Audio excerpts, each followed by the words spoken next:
So I lived like a grandma for a week, and I'm not gonna lie, my wallet is thriving. Like, she's resting, she's relaxed, she's never felt so untouched. Now, before you picture me knitting sweaters and yelling at kids from the porch, let me clarify. This was all about frugal living. We're talking full-on old-school habits, no subscriptions, cooking everything from scratch, line drying laundry, washing out plastic bags to reuse. And let me tell you, Grandma knew what she was doing. So here's what happened. I looked at my bank account one morning and it said, ah.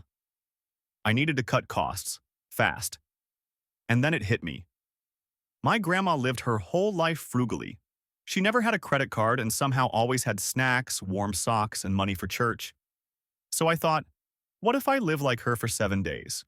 No modern spending, no Uber Eats, no Amazon Prime, just pure 1950s home economics vibes.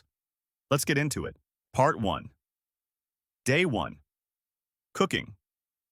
Like it's 1940. Day 1, I woke up ready to channel my inner granny. No Starbucks, no instant meals, just flour, butter, and vibes. I baked bread from scratch. And by baked, I mean I Googled 17 different YouTube videos and finally made something that looked and felt like a brick. But it was delicious, and I was proud. Total cost? $1.70 for a whole loaf. Compare that to the $6 artisanal loaf I usually buy while pretending to be healthy. We're already winning. Then came lunch. Lentil soup. Simple, cheap, satisfying. I also realized grandma meals don't have 27 ingredients. You need like 5 things and a prayer. Part 2. No subscriptions, no problem. Okay, this one hurt. I canceled every single subscription. Netflix, gone. Spotify, gone. That weird app I didn't even know I still paid for, definitely gone. But you know what? I survived. I borrowed a library card from my actual grandma. Thanks, Mima. And discovered this thing called books. Also found a bunch of free documentaries on YouTube that made me feel smarter and saved me $47 a month. That's over $500 a year just by unplugging a little. Okay, but seriously, how many streaming services do we actually need? Part 3. Line drying clothes and homemade cleaning products. Day 3. I washed my clothes and line dried them. Yes, outside. Like a prairie woman. It took forever. But wow, my clothes smelled like sun and fresh air. Not spring breeze chemical blast. Also made a DIY cleaner using vinegar, lemon peels, and baking soda. I don't want to sound dramatic, but my sink has never looked so clean, and that whole bottle cost me like 35 cents. Target could never. Part 4. Saying no to impulse buys. Okay, this was the hardest part. No impulse spending. I'm talking no $3 matcha lattes just because I'm out. No late-night Amazon rabbit holes. No Instagram ads whispering, "You deserve it."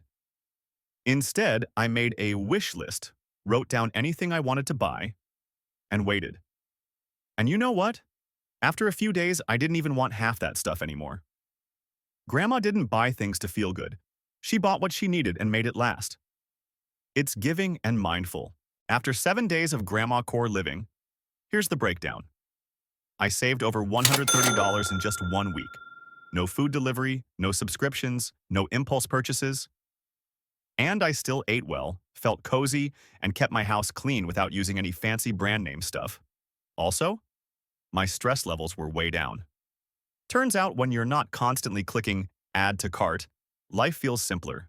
Less noise, less clutter, just peace. So, am I becoming a full-time Pinchy now? Not exactly. I'm not giving up hot showers or my phone. But I am keeping a lot of these habits. Cooking more from scratch. Saying no to subscriptions I don't use. Embracing slow living and thoughtful spending. Because honestly, Grandma knew what was up. She wasn't cheap. She was intentional. In today's world where everything is about more, that mindset is priceless. If you enjoyed this little time travel experiment, hit that like button, subscribe, and tell me in the comments, would you ever live like a grandma for a week? Or maybe you already do. Until next time, be good to your wallet and maybe call your grandma.